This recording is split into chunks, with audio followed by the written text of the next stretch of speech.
Most of us strive for happiness in life, whether it be by seeking it directly through pleasures or by seeking it indirectly doing one's duty, or a combination of both. In the first part of Either Or, containing the papers of an anonymous aesthete, Danish philosopher Søren Kierkegaard dedicates a chapter on the problem of boredom and the difficulty of maintaining happiness, and proposes his solution for it. Kierkegaard was famous for writing under pseudonyms and exploring different spheres of existence, namely the ethical, the aesthetic, and the religious. This makes it all the more difficult to figure out his personal opinion on the matters discussed. It is thus up to the reader to make his own conclusions. The aesthete begins stating that people of experience maintain that it is very sensible to start from a principle. I grant them that, and start with the principle that all men are boring. Or will someone be boring enough to contradict me in this? Were one to demand divorce on the grounds that one's wife was boring, or a king's abdication because he was boring to look at, or a priest thrown out of the land because he was boring to listen to, or a cabinet minister dismissed, or a life sentence for a journalist because they were dreadfully boring, it would be impossible to get one's way. What wonder, then, that the world is regressing, that evil is gaining ground more and more, since boredom is on the increase, and boredom is a root of all evil.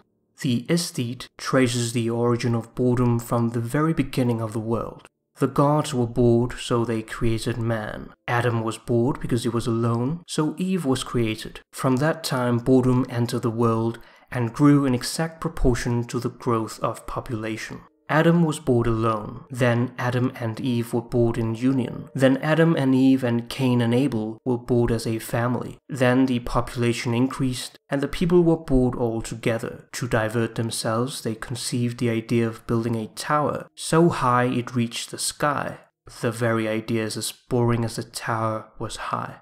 He explains that people do not think of ways of diverting themselves, but accelerate the ruin. He suggests that the state of Denmark should take a loan of 15 millions, to use it not to pay the debts, but for public pleasure. Everything would be free for a while, and people would not even need to spend money to amuse themselves. This would lead everything great to pour into Copenhagen, the greatest artists, actors, and dancers. Copenhagen would become another Athens. This is, however, merely a thought of his. He continues to think that all people are boring. However, one can bore oneself or bore other people. He explains that those who bore others are the plebeians, the mass, the endless train of humanity in general. Those who bore themselves are the elect, the nobility. Strangely, those who don't bore themselves usually bore others, while those who do bore themselves amuse others. Those who do not bore themselves are generally those who are busy in the world in one way or another, but that is just why they are the most boring, the most insufferable of all. The other class of men, the select, bore themselves. The more profoundly they bore themselves, the more powerful a means of diversion they offer others. When boredom reaches its zenith, one either dies of boredom, the passive form, or shoots oneself out of curiosity, the active form.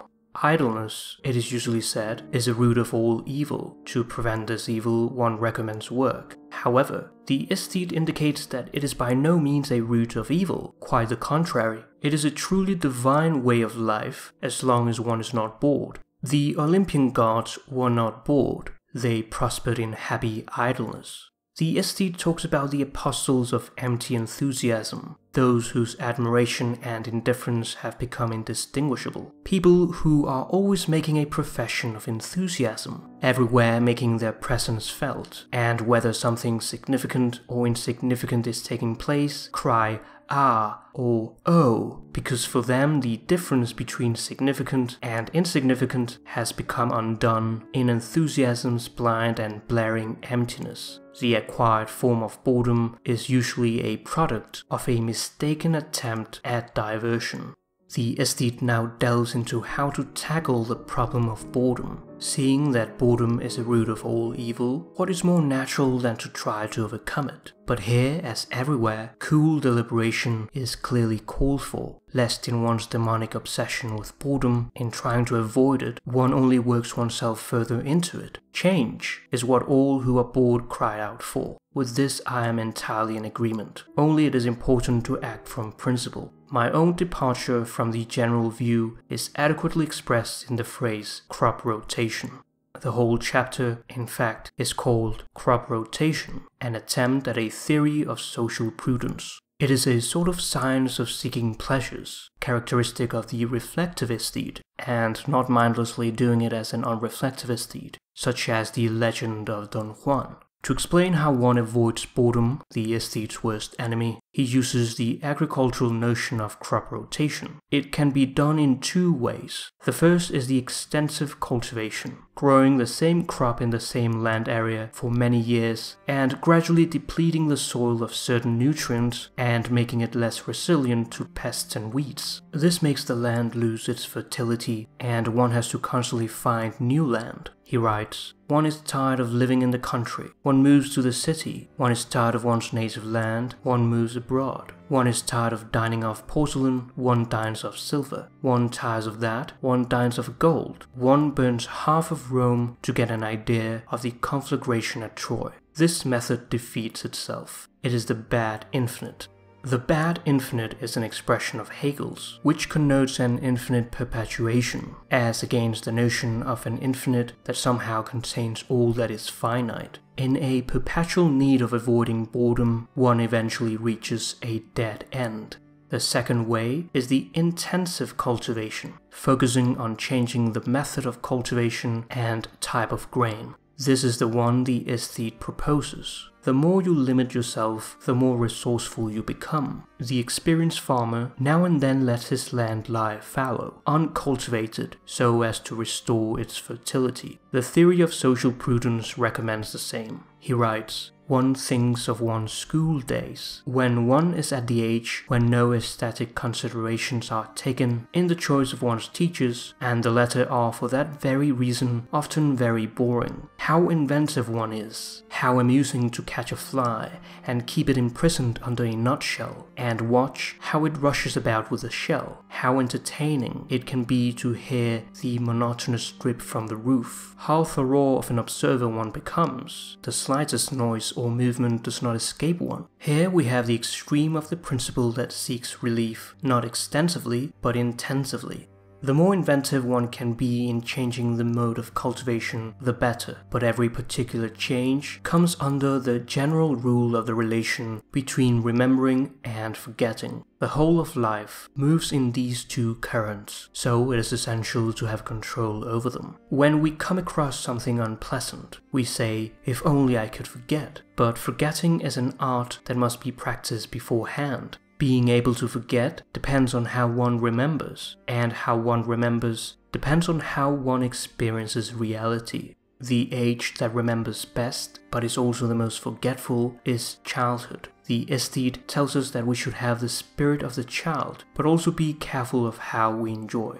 If one enjoys without reservation to the last, if one always takes with one the most that pleasure can offer, one will be unable either to remember or to forget. For then one has nothing else to remember than a surfeit one wants to forget, but which now plagues you with an involuntary remembrance. So when you begin to notice that you're being carried away by enjoyment or a life situation too strongly, stop for a moment and remember, no other expedient gives a better distaste for going on too long. One must keep the reins on the enjoyment from the beginning, not set all sail for everything you decide on. Having perfected the art of forgetting and the art of remembering, one is then in a position to play battledore and shuttlecock with the whole of existence.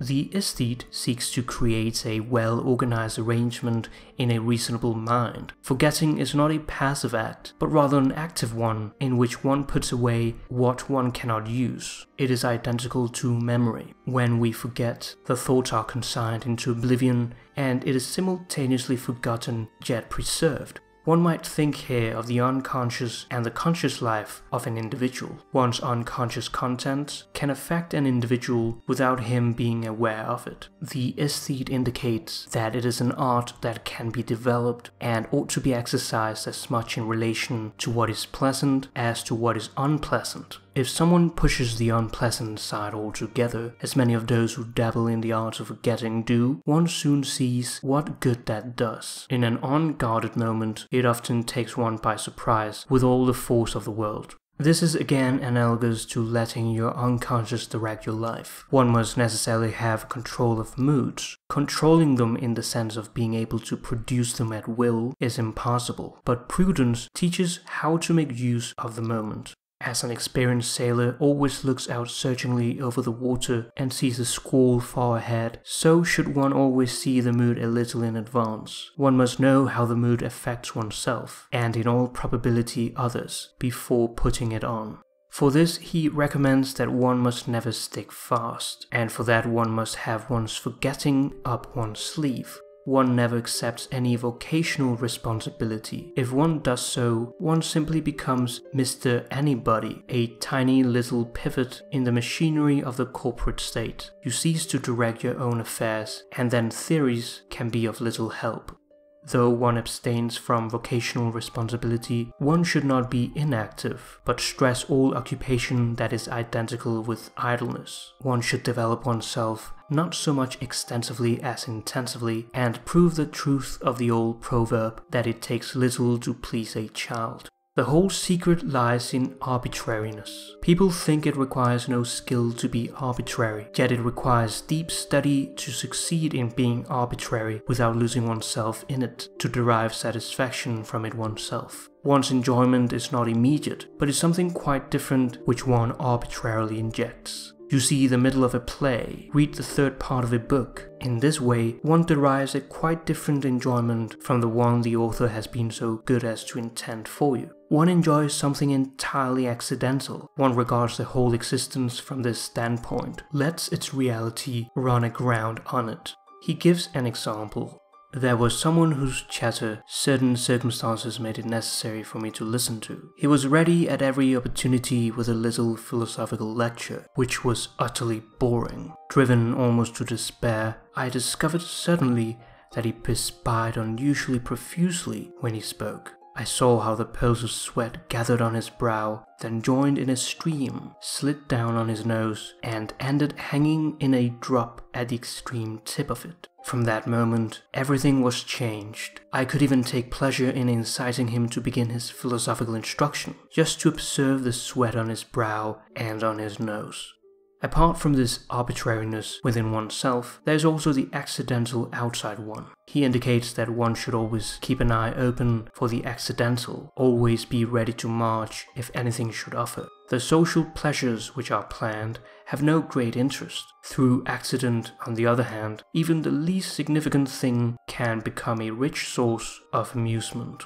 The next section, The Seducer's Diary, is the aesthete's position taken to an extreme. A man who documents his journey of seducing women for the aesthetic fun of abandoning them later. The aesthete himself cannot help but feel anxious upon reading about it. Kierkegaard may have written it as a warning to the aesthetic sphere of life. Part 2 of Either Or contains the response to this aesthetic way of living by the ethicist. He tries to convince the aesthete to the ethical sphere of life. The ethicist who focuses on duty believes that he ends up being more happy than the aesthete who is too fixated on finding happiness. Happiness cannot be pursued, it must ensue. It is ultimately up to the reader to make his own conclusion.